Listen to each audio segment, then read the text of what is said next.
एक बंदर ने विधवा औरत को गर्भवती बना दिया। बंदर ने ऐसा क्यों किया, क्या है इस बंदर का राज? अगर आप जानना चाहते हैं तो इस कहानी को पूरा जरूर देखिए। चलिए जल्दी से कहानी को शुरू करते हैं। छत्तीसगढ़ के बघीरा गांव की सीमा पर एक टूटा फूटा घर था, जहां गंगा नाम की विधवा औरत रहती थी। उम्र कोई 30-32 होगी।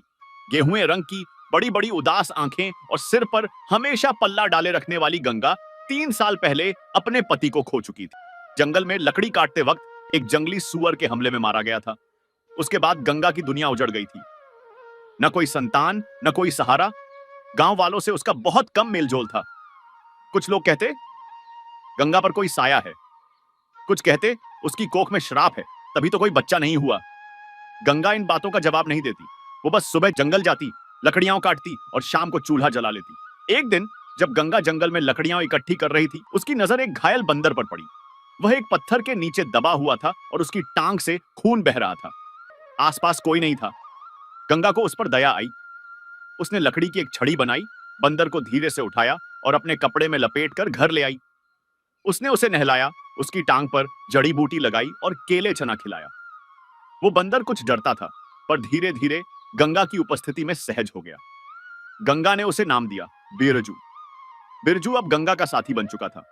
वह हर वक्त उसके आसपास रहता। जब गंगा खाना बनाती तो चुपचाप आंगन में बैठा उसे देखता।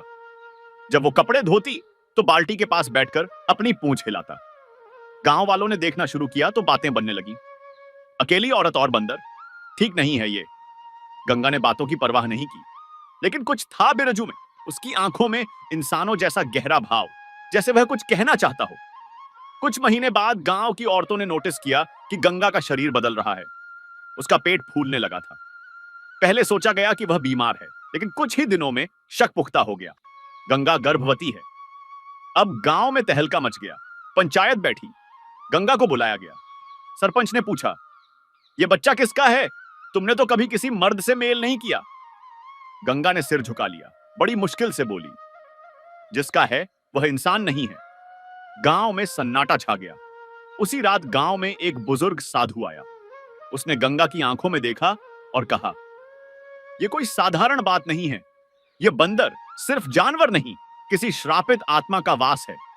कोई पूर्व जन्म का पिशाच है जो स्त्री के गर्भ में जन्म लेना चाहता है। गांव वालों को डर लगने लगा। बिरजू को मारने की बात उठी, पर गंगा ने सबको रोक दिया। उसने कहा, जो कुछ भी हुआ मेरी मर्जी से नहीं, लेकिन अब वह मेरी जिम्मेदारी है। आखिरकार वो रात आई जब गंगा को प्रसव पीड़ा शुरू हुई। दर्द असहनीय था और बिजली की तरह बारिश हो रही थी। गांव में कोई भी उसकी मदद को नहीं आया। वो अकेली घर के कोने में पड़ी तड़पती रही।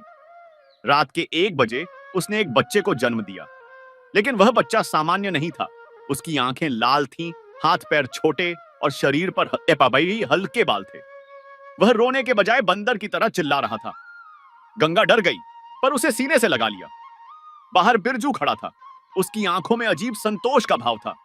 सुबह गांव वाले दरवाजा तोड़कर गंगा के घर पहुंचे। बच्चे को देखकर चीख उठे, यह दानव है, यह अपशगुन है, इसे मार डालो। गंगाफा ने बच्चे को अपनी छाती से चिपकाया और बोली, कोई इसे नहीं छुएगा, यह मेरा है। गांव वालों ने पंचायत बुलाई और फैसला सुनाया, गंगा को गांव से निकाल दो। गंगा बिना विरोध किए बच्चे और बिरजू को लेकर जंगल की ओर चली गई। गंगा अब जंगल में एक गुफा में रहती थी।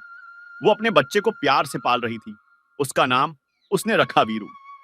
बिरजू अब पहले जैसा नहीं रहा था। वह कहीं चला गया, लेकिन वीरू की आंखों में वही चमक थी, वही झलक जो बिरजू में थी। वक्त बीतता गया और वीरू बड़ा होने लगा। वो किसी इंसान की तरह समझदार और किसी जानवर की तरह तेज था। कई साल बाद लोग जंगल से गुजरते वक्त अजीब आवाजें सुनते। बच्चे की हंसी और बंदर की चीख एक साथ। किसी को किसी पेड़ पर लाल आंखें दिखती, किसी को किसी गुफा से हंसी सुनाई देती। लोग कहते, गंगा अब जंगल की देवी बन चुकी है और उसका बेटा जंगल का रखवाला। कई साल बीत गए। गांव में अब नई पीढ़ी है, लेकिन आज भी जब कोई बच्चा खो जाता है और फिर सही सलामत लौट आता है, तो गांव वाले कहते, गंगा की आत्मा और उसका बेटा वीरू उसकी रक्षा करते हैं। क्या यह एक श्राप था, एक प्रयोग, या प्रकृति का रहस्यमयी न्याय? कोई नहीं जानता। लेकिन गंगा की कहानी अब सिर्फ कहानी नहीं, एक जीवंत किंवदंती बन चुकी है। अगर अगर आपको गंगा और वीरू की रहस्यमयी और भावुक कहानी ने छू लिया हो तो कृपया हमारे चैनल को सब्सक्राइब करें और इस वीडियो को लाइक जरूर करें। आपके एक क्लिक से हमें ऐसी अनसुनी कहानियां लाने की हिम्मत मिलती है। धन्यवाद।